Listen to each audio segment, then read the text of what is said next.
Hello friends, super magic રસોઈમાં મિત્રો હું આપનું સ્વાગત કરું છું। આજે હું પાલક મકાઈનો પુલાવ લઈને આવી છું મિત્રો। તો તમે મારી આ રેસીપી છેક સુધી જોજો અને તમને મારો વિડીયો ગમે તો લાઈક કરજો, શેર કરજો અને સબસ્ક્રાઇબ કરવાનું ભૂલતા નહીં। તો મિત્રો આ પુલાવમાં મેં શું ઇન્ગ્રેડિયન્ટ લીધા ને એ પણ હું તમને બતાવી દઉં।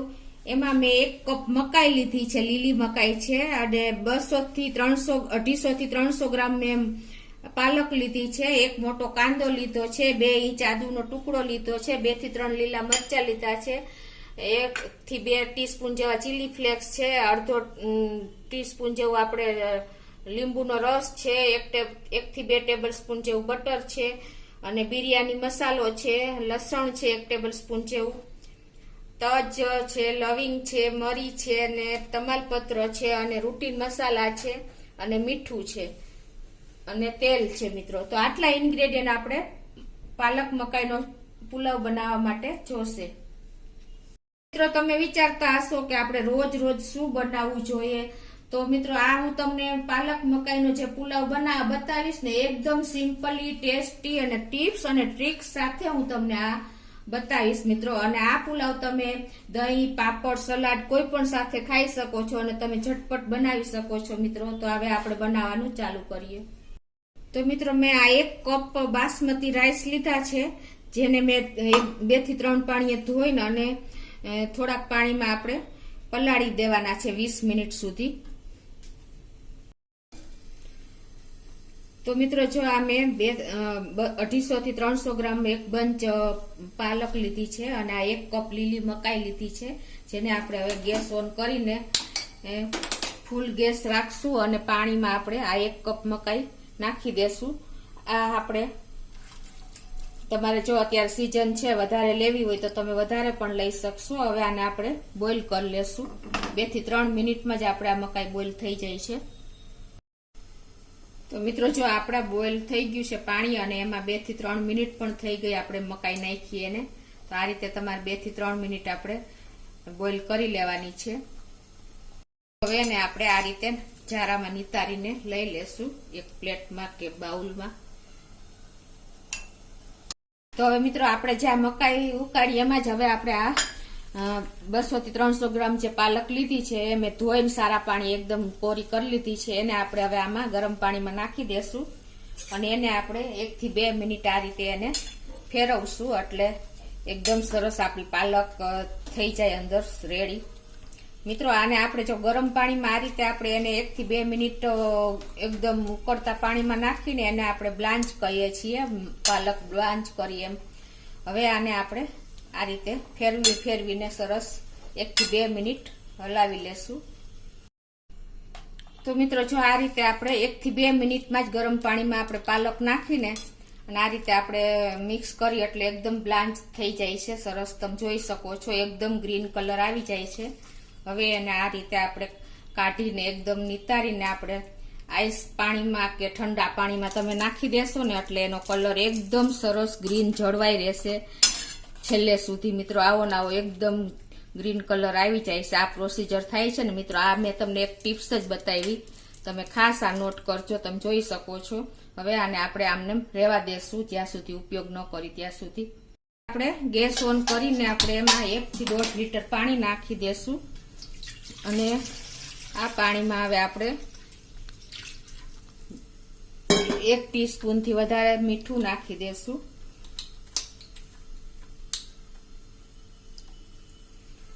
અને એમાં જે આપણે આ ભાત પલાળ્યા હતા 20 મિનિટ એને આપણે પાણી નિતારીને આ રીતે એમાં નાખી દેશું, અને ગેસની ફ્લેમ મિત્રો મીડિયમ રાખશું।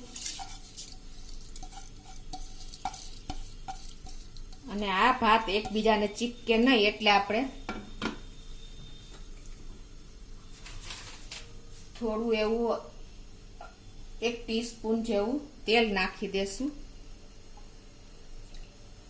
અને હવે આને આપણે હલકા હાથે આમ હલાવી લેશું। જો આપણે બહુ હલાવશું તો ભાતનો દાણો તૂટવાની શક્યતા છે, એટલે આ રીતે તમારે બધું હળવા હાથે મિક્સ કરી લેવાનું, અને મીડિયમ ફ્લેમ ઉપર આપણે આને 7 થી 8 મિનિટ ઉકાળશું। ભાત બોઇલ થાય છે ત્યાં આપણે હવે પેસ્ટ બનાવી લઈએ.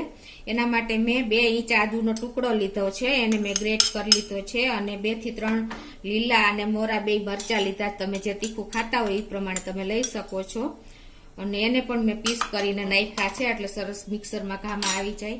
અને હવે આ જે પાલકને આપણે બ્લાન્ચ કરીને ઠંડા પાણીમાં કોલ્ડમાં નાખી હતી ને પાણીમાં, એને મેં નિતારીને આ રીતે બધું પાણી કાઢી લીધું છે. અને એને પણ આપણે આ રીતે અંદર એડ કરી દેશું મિક્સર જારમાં. અને આને આપણે હવે સરસ પેસ્ટ કરી લેશું. તો જો આપણી પેસ્ટ પણ તૈયાર થઈ ગઈ છે પાલક અને આદુ મરચાની. હવે આ બાજુ આપણા ભાત પણ 7 થી 8 મિનિટ થઈ ગઈ છે. અને જો તમે જોઈ શકો છો કે દાણો આપણે આ હાથથી તૂટે એવો થઈ ગયો છે, એટલે આપણા ભાત રેડી થઈ ગયા છે. આપણે આને બહુ નથી ચોળવવાના, 70 થી 80% જેટલા જ આપણે એને બોઇલ કરવાના છે. તો હવે એને આપણે કાણાવાળા વાસણમાં નિતારી લેશું. અને આને આપણે હવે પંખા નીચે ઠંડા થવા દેશું. આપણે પુલાવનો વઘાર કરશું. એના માટે ગેસ ઓન કરીને આપણે 1 ટેબલ સ્પૂન જેવું તેલ મૂકશું અને 1 ટેબલ સ્પૂન જેવું આપણે ઘી એડ કરી દેશું. તમે ખાલી ઘીમાં પણ તમે તૈયાર કરી શકો છો. હવે આપણે આ તેલ ઘી ગરમ થાય એટલે એમાં આપણે 1 ટીસ્પૂન જેવું આખું જીરું નાખી દેશું. અને 2 થી 3 આપણે લવિંગ નાખશું, 1 તજનો ટુકડો નાખશું, 10 થી 12 આપણે મરીના દાણા નાખી દેશું, અને 1 તમાલપત્ર નાખી દેશું. હવે 1 ટેબલ સ્પૂન મેં લસણ ચોપ કરીને રાખ્યું છે એ નાખી દેશું. અને 1 મોટો કાંદો મેં ઝીણો સમારીને રાખ્યો છે એ નાખી દેશું. અને આપણે થોડી એવી હિંગ નાખી દેશું, 1/2 ટીસ્પૂન જેવી. હવે આને આપણે મીડિયમ ફ્લેમ ઉપર 2 થી 3 મિનિટ સાંતળશું. તો 2 થી 3 મિનિટ જો આપણે સાંતળી લીધી છે આ બધા મસાલા મીડિયમ ફ્લેમ ઉપર. હવે એમાં આપણે 2 ટીસ્પૂન જેવા, આપણે આમાં લાલ મરચું તો નાખવાનું નથી, એટલે આપણે 2 ટીસ્પૂન જેવા આપણે ધાણા જીરું પાવડર નાખશું. અને 1/2 ટેબલ સ્પૂન જેવો આપણે પુલાવનો મસાલો નાખશું. બિરયાનીનો મસાલો હોય તો એ પણ ચાલે, અને એ પણ ન હોય તો આપણે ગરમ મસાલો પણ નાખી શકીએ. તો મસાલા નાખ્યા પછી મેં જોઈને 1/2 મિનિટ આ રીતે બધું મિક્સ કરી લીધું છે. અને હવે એમાં આપણે આ પાલકની પ્યુરી કરી છે એ નાખી દેશું. એને પણ આપણે આ રીતે મીડિયમ ફ્લેમ ઉપર જ આપણે એને 2 મિનિટ આ રીતે થવા દેશું, ઘી તેલ છૂટું પડે ત્યાં સુધી, જેવું હળવું એવું. તો હવે જો 2 મિનિટ આપણે થવા દીધી પાલકની પેસ્ટ, એટલે થોડું થોડું આપણે તેલ ઘી છૂટું પડી ગયું છે. હવે આમાં આપણે આ મકાઈના દાણા જે બોઇલ કર્યા છે ને એ એડ કરી દેશું. એટલે આપણે આ મકાઈના દાણા 2 મિનિટ થવા દેશું આમાં. એટલે એમાં આપણે કાંદા ને લસણ ને ડુંગળી ને આદુ ને બધાનો ટેસ્ટ આવી જશે. આ રીતે મસાલા બહુ ઓછા વાપર્યા છે, પણ મિત્રો આનો ટેસ્ટ એકદમ યુનિક આવે છે. તમે એક વખત ચોક્કસ ટ્રાય કરજો. તો મિત્રો જો આપણે મકાઈના દાણા નાખ્યા એને 2 મિનિટ થઈ ગઈ છે. આપણે મીડિયમ ફ્લેમ ઉપર જ આ રાખ્યું છે. હવે આપણે આમાં આ ભાત જે આપણે બોઇલ કર્યો છે 80 થી 90% જેવો, એ આપણે એડ કરી દેશું.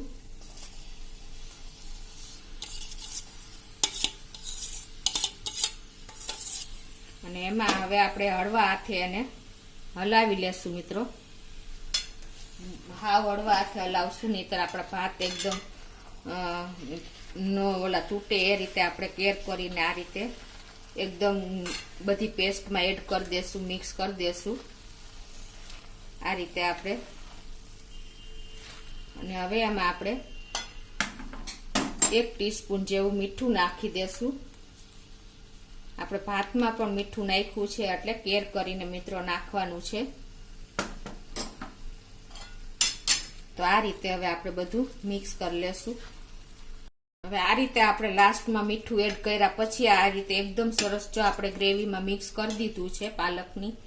હવે એમાં આપણે લાસ્ટ છેલ્લે 1/2 ટીસ્પૂન જેવા ચીલી ફ્લેક્સ એડ કરશું મિત્રો. અને 1/2 ટીસ્પૂન જેવું આપણે બટર એડ કરી દેશું. બટરને હિસાબે એકદમ સરસ ટેસ્ટ આવે છે. અને અડધા લીંબુનો આપણે રસ નાખી દેશું. હવે આ બધું આપણે મિક્સ કરી દેશું મિત્રો. તમે જોઈ શકો છો આપણો એકદમ આપણે જે પાલક પ્યુરી કરી હતી ને એનો કલર જળવાઈ રહ્યો છે. આપણે બ્લાન્ચ કર્યા પછી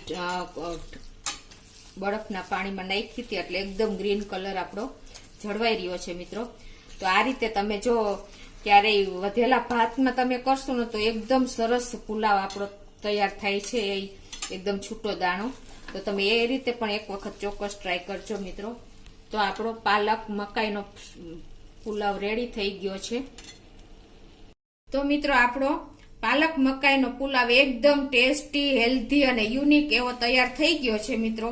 તો તમે ચોક્કસ આ રીતે ટ્રાય કરજો. અને મારો વિડીયો ગમે તો લાઈક કરજો, શેર કરજો અને સબસ્ક્રાઇબ કરવાનું તો ભૂલતા જ નહીં.